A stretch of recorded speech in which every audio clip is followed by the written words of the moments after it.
বিলাহী দি চাবোন বনাবৰ কাৰণে মই ইয়াতে দুটা পকা চাই বিলাহী ল'লোঁ আৰু বিলাহীকেইটা এইটো এটা লক্ষ্য ৰাখিব যাতে ভালদৰে পকা হয় আৰু কালাৰটো ধুনীয়া হয়। বিলাহীৰ কালাৰটো ধুনীয়া থাকিলে আৰু চাবোনৰ কালাৰটো ধুনীয়া হয়। আৰু এতিয়া প্ৰথমতে বিলাহী দুটা কাটি ল'ম। বিলাহী দুটা এনেদৰে পিচ পিচকৈ কাটি ল'লোঁ আৰু এইফালে এটা মিক্সাৰ জাৰ ল'লোঁ আৰু বিলাহীখিনি ধুনীয়াকৈ মিক্সাৰ জাৰত দি এটা পেষ্ট বনাই ল'ম।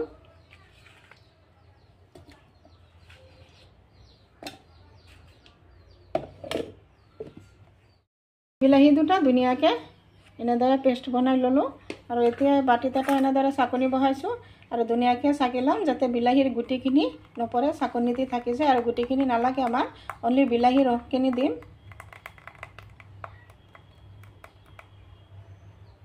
এনেদৰে গুটিখিনি দি দিলোঁ আৰু চামুচ দি লৰাই লৰাই বিলাহীৰ ৰসখিনি পেলাই লওঁ।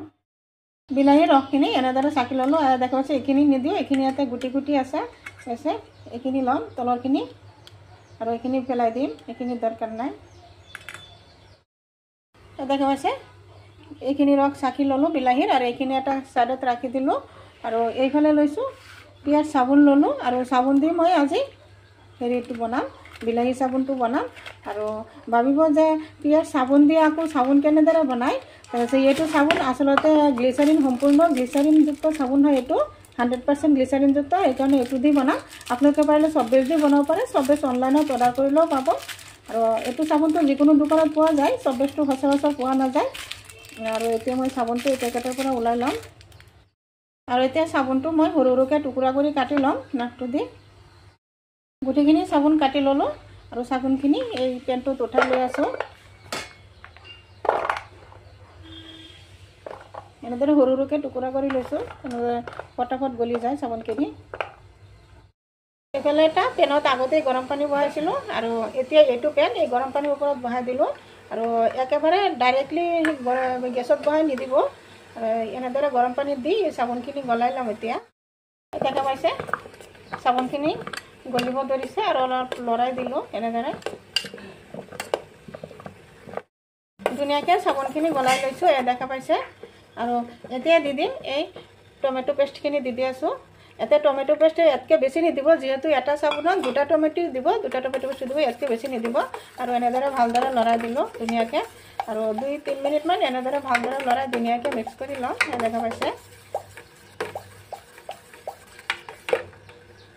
চাবোনৰ মল ল'লোঁ আৰু এই মলটো মই অনলাইনত অৰ্ডাৰ কৰি আনিছোঁ আৰু এই মলটোতো মই অলপখিনি তেলো এনেদৰে তেল ব্ৰাছ কৰি ল'লোঁ ধুনীয়াকৈ।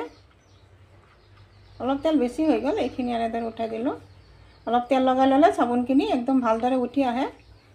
এতিয়া এই চাবোনৰ মিশ্ৰণখিনি ধুনীয়াকৈ এতিয়া দি দি আছোঁ মলটোত।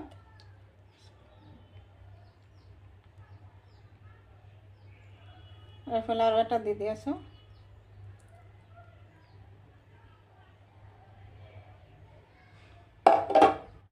দুটা ফুল হৈ গ'ল ফুল আৰু এইখিনি যিখিনি বাকী আছে এইখিনি দি দিলোঁ।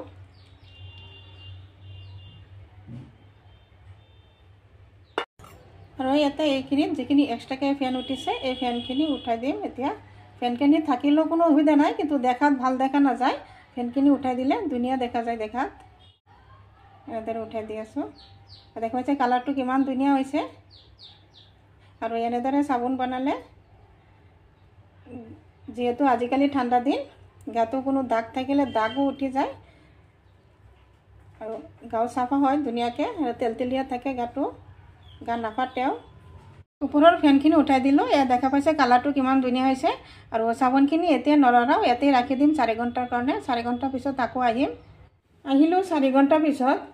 এই চাবোনখিনি কিমান ধুনীয়াকৈ ডাঠ হৈ গ'ল, ধুনীয়াকৈ ছেট হৈছে। আৰু এতিয়া চাবোনকেইটা ওলাই দিম। দেখা পাইছে ইমান সহজতে ওলাই যায় আৰু কিমানখিনি ডাঠ হৈছে দেখাই পাইছে। এইটো ওলাই দি আছোঁ।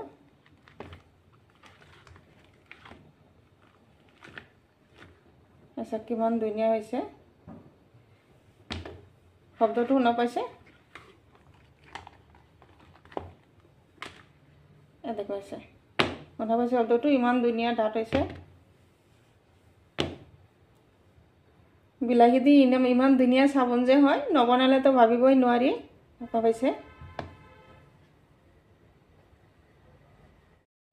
এটা কৈছে চাবোনটো দি মই হাত ধুই দেখাই দিম কিমান ধুনীয়াকৈ ফেণ্টা উঠে কৈছে আৰু ধুনীয়াকৈ চাফা হয় কিমান ধুনীয়া আৰু কিমান ধুনীয়াকৈ ফেণ্টা উঠে আৰু এনেদৰে বিলাহী চাবোন দি এনেদৰে গাৰ স্কিনো ধুনীয়া হয় একদম প্লেইন হয় আৰু ধুনীয়াকৈ চাফা হয় আৰু গাত দাগ দাগো নাথাকে দাগখিনিও ভাল হয় হৈছে নিশ্চয় মোৰ ভিডিঅ'টো ভাল লাগিছে যদি ভাল লাগে লাইক শ্বেয়াৰ কমেণ্ট কৰিব প্লিজ এটা ছাবস্ক্ৰাইব কৰি কাষত থকা বেল আইকনটো প্ৰেছ কৰি দিব আজি মোৰ ভিডিঅ' এইখিনি আকৌ আশা আছে কাইলৈ আৰু এটা নতুন ভিডিঅ' লৈ আহিম থেংক ইউ